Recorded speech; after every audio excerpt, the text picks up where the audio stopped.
everybody. Welcome to the Hydrant. With me this week is Deb Munro. And you know who Deb is. And why do I have to go through all her credits? You know, she's an actor that's been doing this for 25 years, and she does everything. I mean, TV, radio, theater, voiceovers, on-camera work, coaching, hosting, voice, life coaching. Keeps going. She's been doing this a while. She, like many of us, when first got into this business, had to figure out how to break those broadcasting and theater habits that I spent some time trying to figure out how to get rid of as well.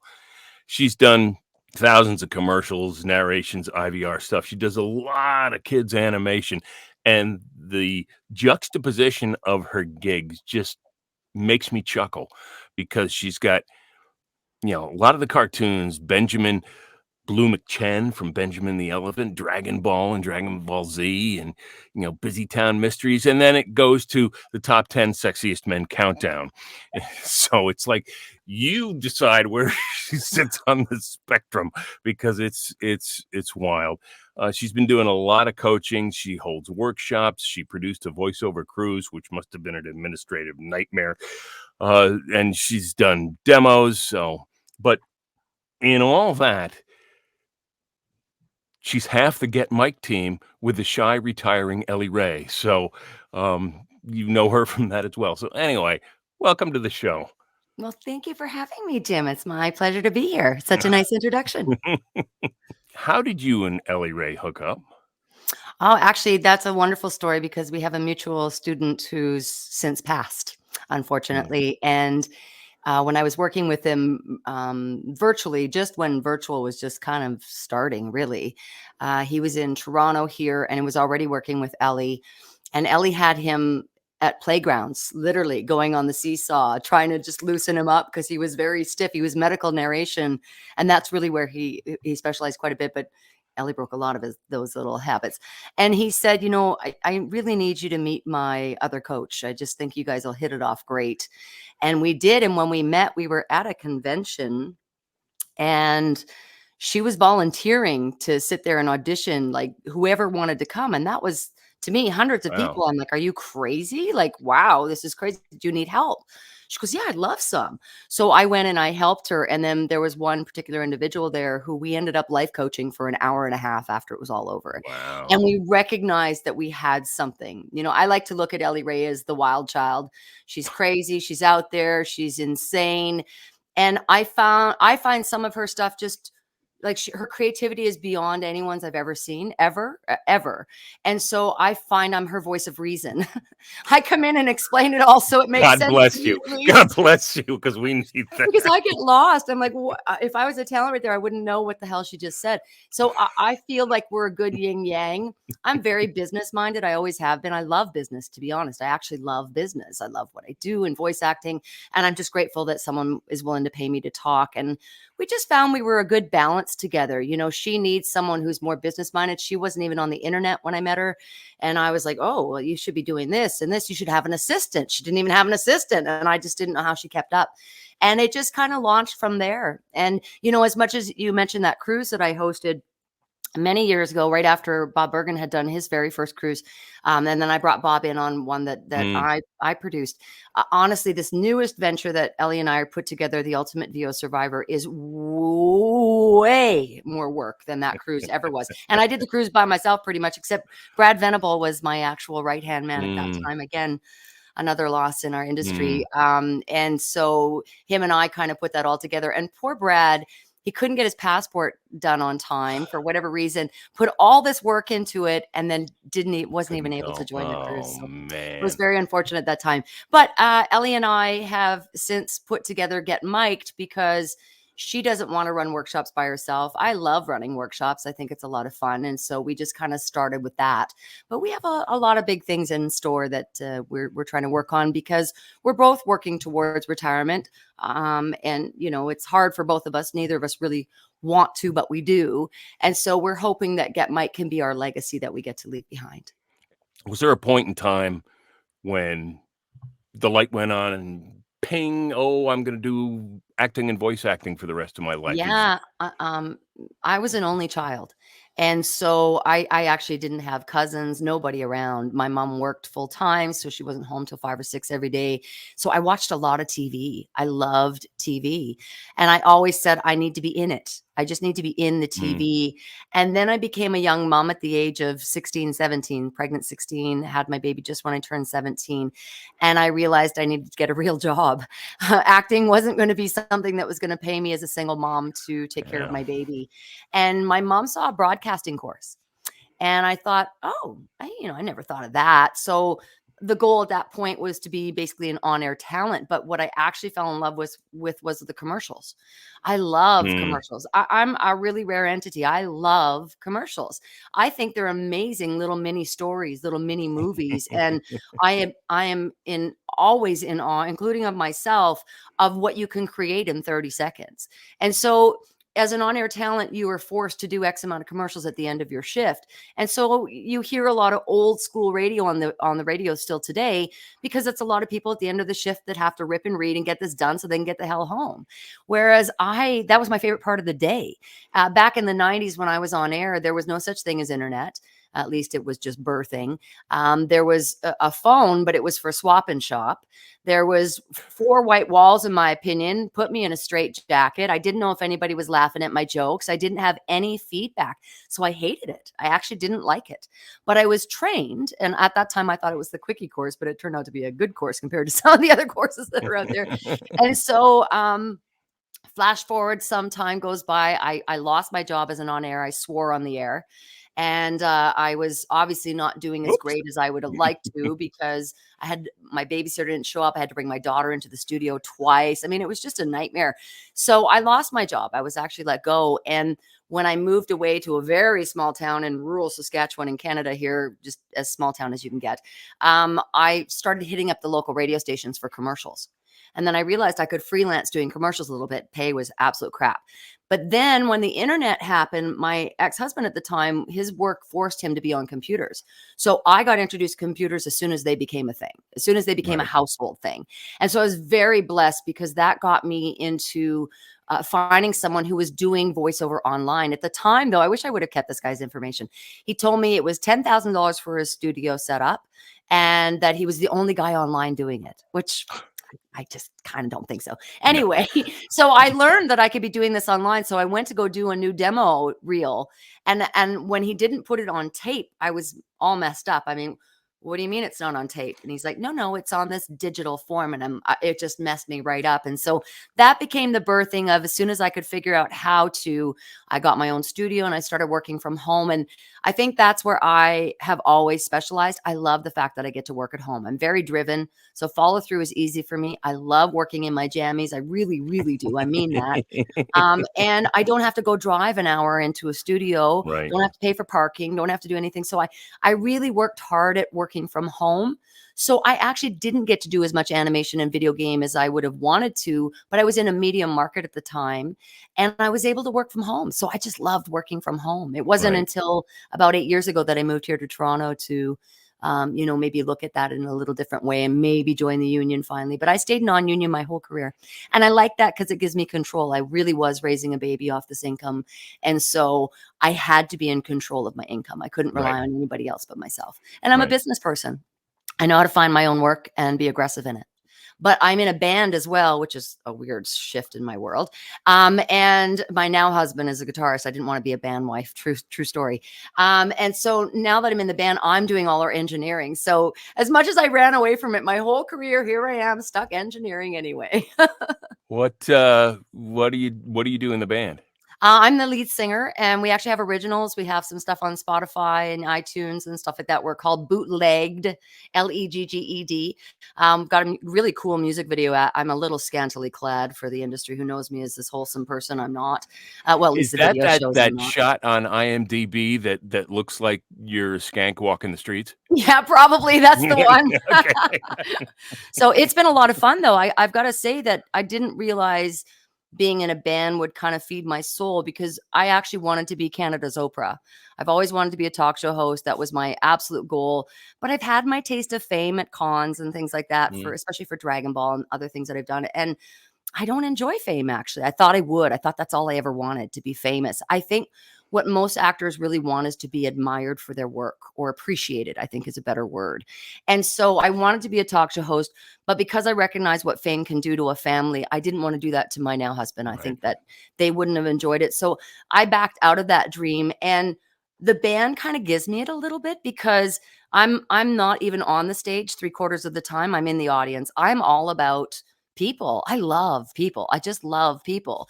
And so I work very hard to be with every single person in the audience at one point throughout the night. Let me ask you some of these ridiculous questions and Of see course. where this takes us, because I got a hunch this is going to take us to some pretty bizarre places. And just because you are who you are, I've picked a bunch of different questions that I usually don't ask other people. So Oh, awesome. I love those I would kinds. ask these to Ellie Ray too. So if you were a guy for a day, what's the first thing you would do? Hmm. I'm actually kind of an interesting person to ask that for, because I believe in 100% equality. Like, I don't believe in a hierarchy in any way, shape, or form. Okay. What I do believe is that men have a lot more physical strength than women have. Typically, I'm not saying in all, but typically. So that's the only difference I feel with men. I think men are nowadays they're getting better, because I teach a lot of men, and I have to teach anyone 40 and up how to emote, because men our Mm. age and up weren't taught emotion. You were taught to hide it and suppress it. So I know it sounds really crazy, but I think I would just stay in touch with my emotions and learn that equality. But I think I would lift things, because I just think men lift. I mean, I'm in there. I hold all our guys' amps. I carry them myself. I carry our monitors. I'm a tough girl, but I know my limit, and so what I love the most about men is their strength. Their strength to me is what really makes them more men, or masculine versus the feminine. And so I work hard to be tough. I work hard to be one of the guys, and I think all the guys treat me as such. So, it's a tough question in some ways, because I don't know, except for strength. That's the only thing that comes to mind, because I really see us in equal plane. And in my marriage, for example, I don't love dishes. I don't love cleaning. I love cooking. My voice handle is VO Chef Deb, Mhm. for a reason. I love cooking. I love entertaining. My husband does all the dishes. He washes the floors. I do all the dusting, but I also help with all the blue duties outside. So we have a very beautiful, amazing, balanced relationship that works very equal. I believe in equality 100%. The blue duties? Yeah, blue duties and pink duties. So typically, Oh, okay. I pink was like, duties are "What the the girl hell is cooks and she cleans talking and about?" the guy does the outside fun stuff. Or if in the Gotcha. Flintstones term, he goes and has fun and does Grand Poobah while we clean and spend credit cards. Right. What song should play every time you walk into a room? Actually, an original. We have an original that I think is the best song for anybody. Anybody, I think, in the world should love this song. If you're against swearing, you should still listen to this song. And it's called Just a Word. And it's all about swears. There's swears throughout it. There was an old song done, depending on where you are, you might not know the song, called the Rodeo Song back in the day. And it's full of swears, and it was never allowed to be aired. It had beeps everywhere. Right. Whereas now that's changed a lot. But I believe swear is a teaching tool. I think people look at words as the word, but it's really not about the word. It's about the hidden intention behind it.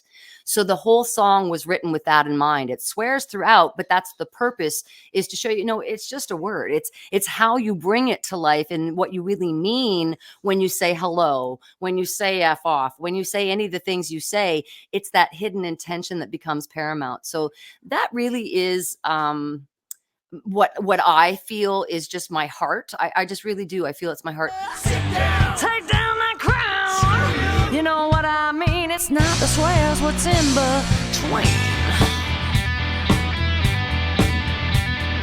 But if I was to pick a song that wasn't my own, and I normally wouldn't have picked my own, but I love that song. I can't tell you how much I love that song. Just a Word by Bootlegged. I think Crazy Bitch would be my other song. It's one that we do, and I relate well to it, and I seem to perform it well. So I think I marry it. Okay, so all of that leads very naturally into the next question. What's your favorite curse word? Oh. Well, I probably use the F-bomb a lot. A lot for a girl, especially. Like, I swear a lot. I think my husband is to blame for a lot of that. I mean, I think I've always been a swearer. However, I swear a lot more, I think, having met my husband, because we just don't, it just doesn't offend us. The word just doesn't offend us. Now, if we're using it in a derogatory way, then that changes, obviously, and that probably wouldn't be my go-to swear, but unfortunately, it really is. I think it's because it's so risque, and I'm a risque kind of gal. Are your feet the same size? Yeah, I think so. I mean, I have a bunion. I'm old now, so I've got a stupid Tell bunion. me about it. So, Yeah. and I wear heels at all the gigs, and I dance in them like crazy. I'm a very high energy performer, and so, certain heels I can't wear just because of that stupid lump on the side of my foot. It blows So, me away what some women can do in heels. Like, just walking in them alone is crazy. But the fact that we can dance and play and, go to town. Like, now that I'm a little older and it's 3 hours, I mean, we play 1 hour sets. So we do right. very long sets. So I look for heels that I can last the whole night in. Otherwise, what I'll do is, and again, with the name Bootlegged, one of the reasons the band agreed to it, it's not the best band name, but it was the one everybody could agree to. It gives me an excuse to literally buy a new pair of shoes, but wear different shoes throughout the gig. So it becomes a bit of a shtick for us as well. So I change it up so that it So it, you it change adds for each comfort. set, for each set. Well, just That's usually cool. 2 sets, I'll go with the big heels, and then the last set, I'll find some really good flats. So I can get through the big, because our 3rd set gets very aggressive. We do, like, Rage Against the Machine. We do crazy, insane, Cool. really big, rock bands, heavy rock bands and stuff towards our 3rd set. So I wanna be able to mosh with the rest of them because 'cause they're all moshing around me, so I might as well join in. What breed of dog would you be? Oh, I'd be a Chow Chow. It's my favorite breed of dog, period, and I have one, and I love Chow Chows. I have a pug as well, but I don't wanna be a pug. But you know what's funny you say that, because my only nickname as a child, my mom's ex-boyfriend named me Peaky, after a Pekingese Pekingese. dog, because my nose was squished in, so he called me Pekingese dog. Not really nice in the end, so No, I I wouldn't take still that as a relate better to a compliment. Chow Chow. Chow Chow has beautiful fur, and they just are just cuddly and loving, and I just love them. If you were an ice cream flavor, what would you be? Mm. Rainbow. I mean, I don't even eat rainbow, but I'd have to be rainbow. I would have to be rainbow. I'm a chocolate chip mint fan. However, that's not in my personality. It would have to be a rainbow. So And sherbet, chocolate chip rainbow mint sherbet. is the most popular answer to that question. It's I just love chocolate chip mint, but I'm not a chocolate chip mint. That's not my personality at all. no, you You know? would be like a Rocky Road Tin Yeah, Pan Rocky Road, sundae with all rainbow. that stuff Mix in them it, and all. just yeah. Mix them all together, and then Yep, that's me. I could see that. Who would play you in a movie about your life?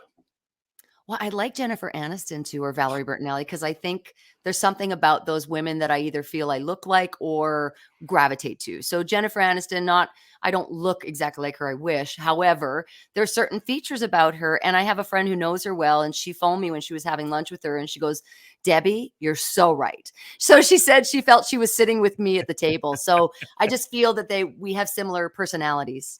The two of them, Valerie Bertinelli, I think I kind of look like, and then Jennifer Aniston is personality thing as well. I've been trying to get Valerie Bertinelli to do this. I would Ah, love it because, and I think it's an Oedipal thing because when she did One Day at a Time as a kid, her character's name was Barbara Cooper. That was my mom's name. So it's just yeah, it's kismet. Yeah, yes. I get it. But, no, she's been my celebrity crush for ages, I so just love Valerie. I um, just love her personality. yeah, I do too. I love friendly people. I can't stress enough. I love people. So I just love when I see people that seem very friendly and happy. And there's bad things all over the place. You can see them as much Sure. as you want, but I like seeing all the great and just kind of bypassing that bad, because why dwell on what's negative? I Right, love positive energy. right. Okay, let's do an either or thing. I'll give you 2 things, and you tell me what your preference is. Sure. Pineapple pizza or candy corn? Pineapple pizza. Toilet paper, over or under? Oh, over. 100%. No question. In fact, if I do it wrong, my husband will change it anyway, and I'm an over person. Just sometimes you can mess up. Okay. Summer or winter? Oh, summer. Eggs, omelet or scrambled? Ooh. Well, probably Ew. none of the above, but I would go with the omelet with lots of cheese You're not an and egg nothing person. else. I just don't I eat eggs, I just don't love them. There's just nothing that I love about them, and I do try to be somewhat health conscious, so I eat eggs because we do carb on, carb off. So Right. one day is carb on, one day is carb off, so I eat eggs every other day, but it's because it's just part of the routine, not because I love them. You eat them Poached as would a be my choice, actually. Poached would be my first okay. choice. Passenger or driver? Well, in my marriage, I'm the passenger because my husband's a pilot, so Oh, he wow. needs to drive. Like, he Yeah. just needs to. It's just his thing. But I am normally the driver. I love driving. I absolutely love driving, and I'm an aggressive driver, but a Gee, what a safely surprise. aggressive driver. I've had my share. It's like just My driving. favorite story was actually, I'll say it as briefly as I can, but I've experienced road rage in my world, and I had a little old lady literally riding on the hood of my car in the West Edmonton Mall parking lot over a parking spot. That's how insane it's been. Not that way anymore, just saying, but it literally happened. I wish it was on camera because craziest story of my entire life was that one. I live with a woman we were driving into Manhattan and going up 10th Avenue, and I forget what someone did, but she's like opening up the window and screaming at people in Manhattan. I was like, "You are going to get us shot. Will you please stop that?" That one incident and one more that I had was enough to go, "Okay, I need to just not care so much," Right, because even if I feel I'm right, it is there's a rage that takes over. And I use the word road rage in a lot of other incidences where people just lose control. Because when you get to that place, you're not thinking. You're just not in your clear right. state of mind. And so I've worked very hard to just be patient now. Okay. If I'm late, I'm late. That's what's going to happen. I just don't worry about how people drive. It's not none of my business. I just have to drive for me. And so I've learned to be better at that. I'll Okay. never forget one time I was asked to go in and replace the voice for the day for a TV station for the promo voice. And I was so excited, but I was late. And so I ran into the building. I'm already 15 minutes late. Now I can't breathe. So now they have to wait another 5 minutes for me to calm down. So I stopped because of that incident. I learned to just be patient. If I'm late, do your best to call, do your best to do it, but just stay calm in it. And it just is what it is. And the world does what it does. Right. Reese's Cup or Skittles? Oh, Reese's Cup all the way. I love Reese's Cups. Peanut butter girl for sure. I'm right there. Which superpower would you rather have? The ability to move objects telekinetically or the ability to shift your shape? Probably shift my shape. Then I can get around more. Moving objects seems like, oh, whatever. What am I gonna do with that? What am I gonna do that? Hurt somebody? No, I don't want to do that. I think Yeah. I'd rather just shift around and move around. Okay, fine. I'd rather get into people's minds though. That would be my ultimate power. My So ultimate the superpower the just choice between telepathy and telekinesis, you would pick telepathy. absolutely. Absolutely. Would you rather live in a haunted castle or an abandoned train station? uh, an abandoned train station. I don't love being scared. I really don't. I don't think that's fun. I just don't think that's fun. My daughter So thinks you're it's really fun. so you're not a horror movie fanatic, and yeah, me neither. So No, and I'm the worst to watch them with because I've worked in the film industry. I disappoint everybody. Okay, this is what's about to happen. Okay, right. this is about what's happened now. I know before it happens, so I ruin the scare for everybody once in a while. But I got to tell you, we went and saw Avatar the other week, Mm. and we did in our theater, there's chairs, so they move around.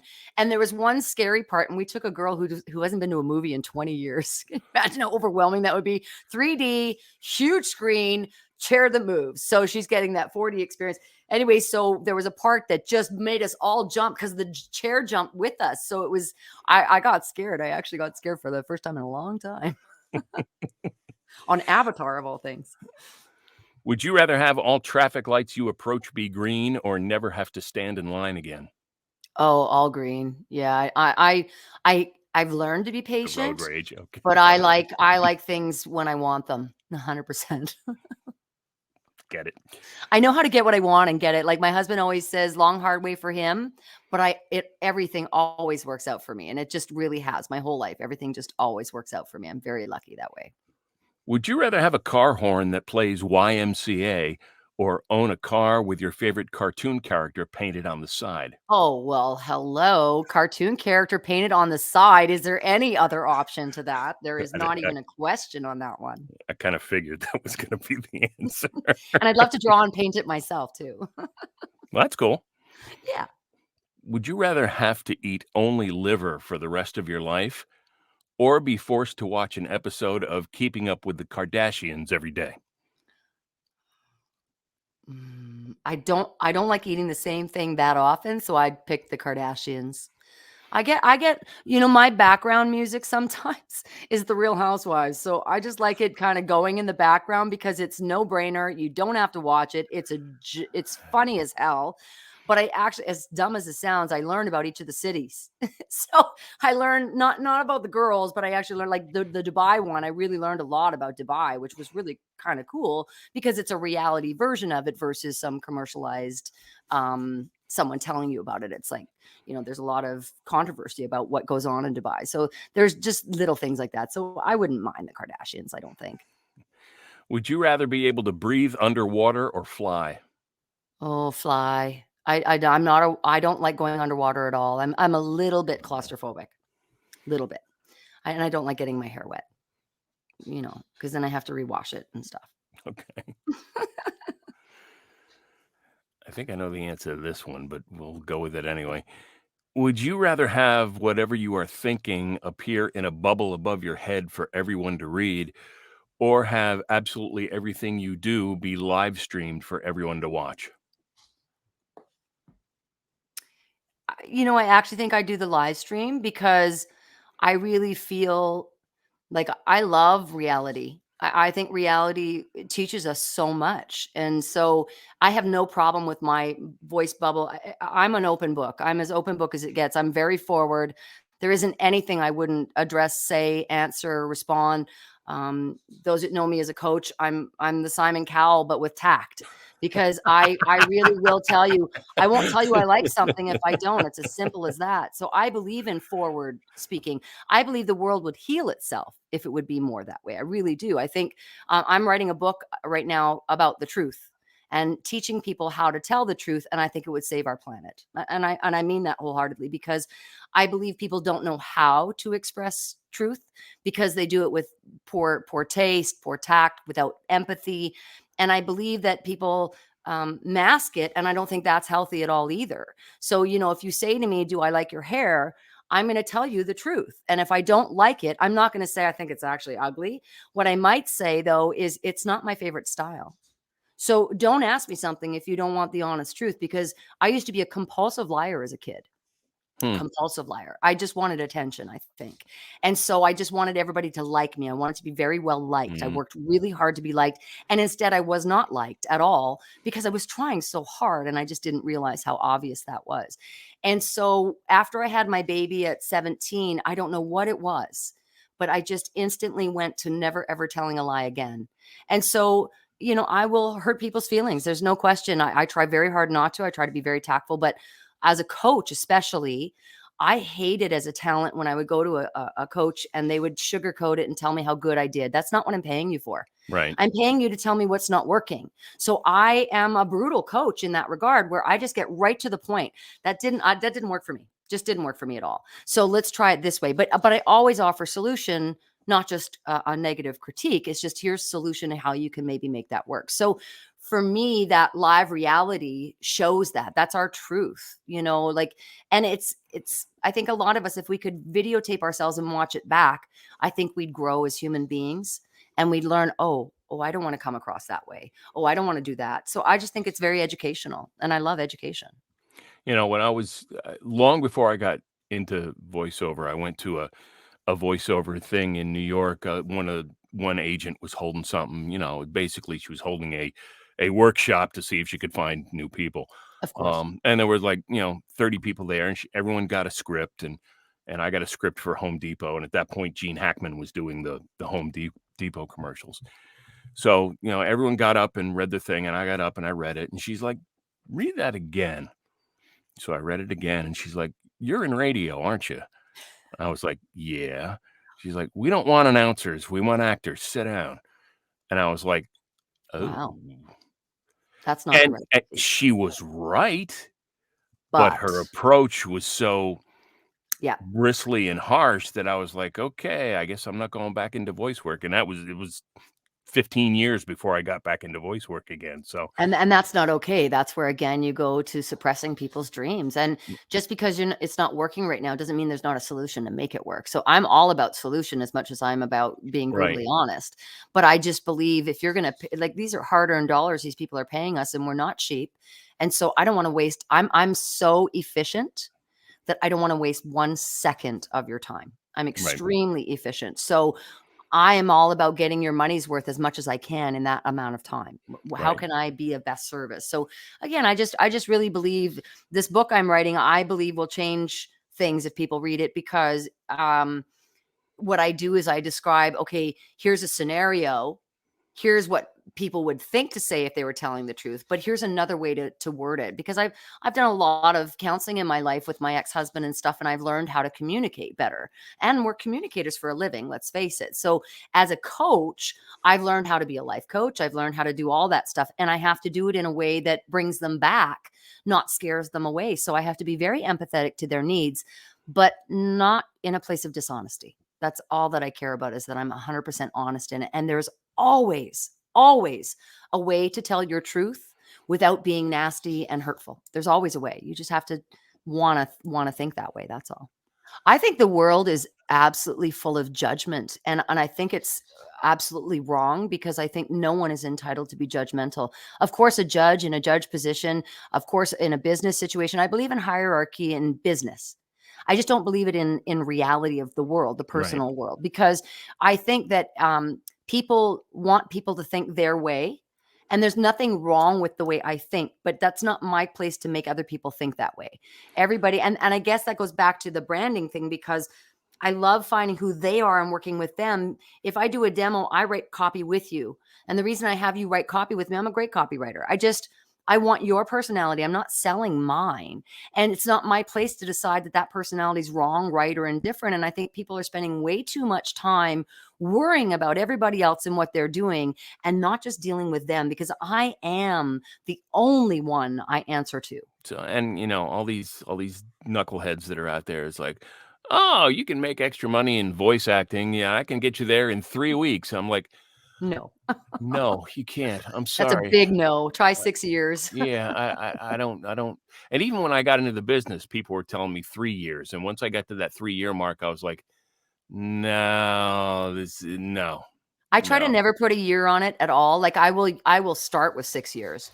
And the reason I do that is because I don't want to deflate the talent. I don't want them to think, like what you Right, were just saying, that in 3 years I should expect this, because now you're going to be let down if that doesn't happen.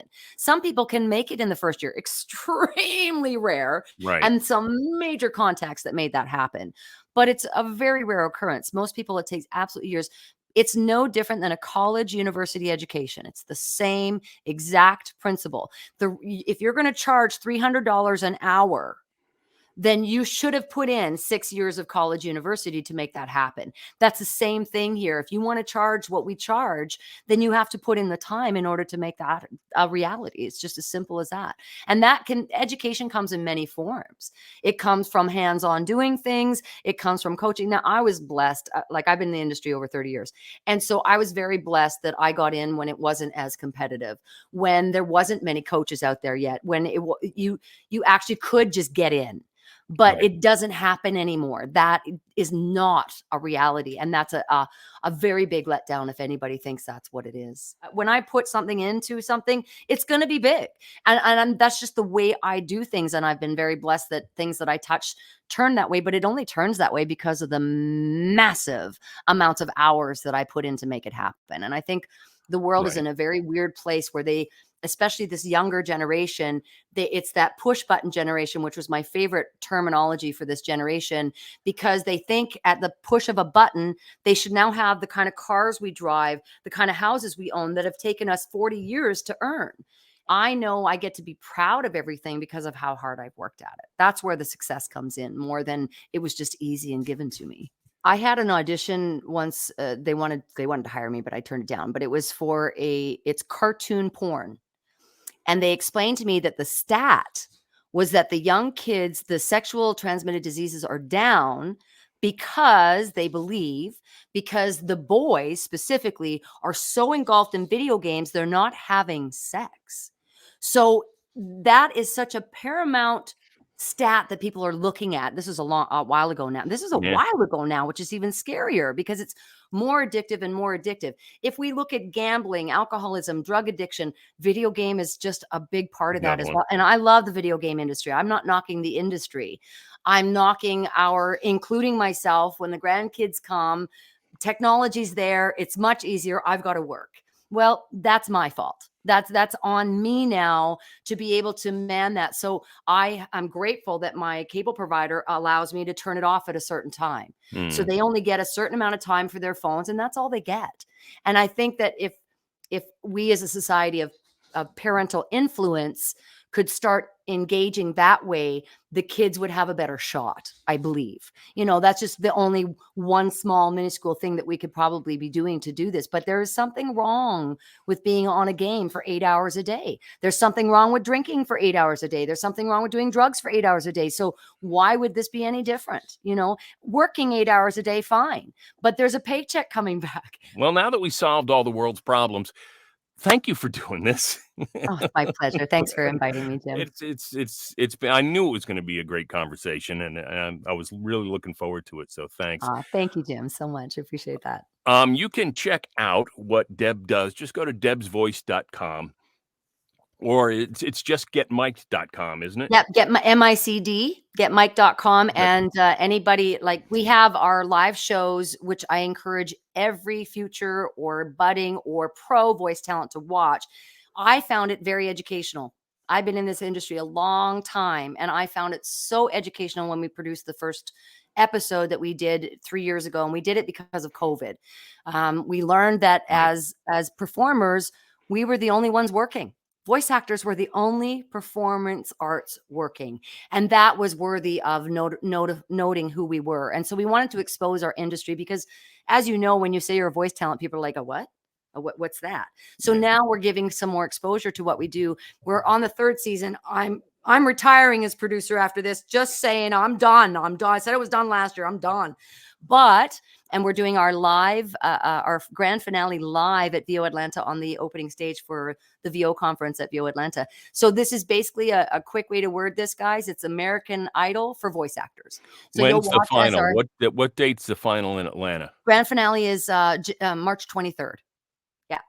So we'll be on the right after the opening ceremonies on the Thursday. Will become our show live, and then we will also stream it as well. And so you guys can catch it on twitch.tv/getmiked is a great place to catch the show. But if you just go to getmiked.com, you'll see lots of links there that'll guide you there. And worthy of watching, even if you don't see the lives, by the way. So educational to watch the auditions. Even if you can, we have 1,821 auditions for this show. If you can go in and watch some of them, we assign students, watch some auditions for homework. Right. And I had one of Ellie's students say the other day, she goes, I watched 5 and I was done, and I created a new respect for what you're doing. You guys need to learn what the decision makers go through. And this is one of the only venues in the world that does this for you. It shows you what actors do in their auditions, which most people don't expose. It shows you poor auditions. It shows you fantastic auditions. I'm telling you, it's one of the best educations online that you could ever find for free. Really is. It's cool. It's cool. And like I said, it will be a legacy. There's no question about that. So thank you again for doing this. Thank you for watching. We'll see you again next time on The Hydrant.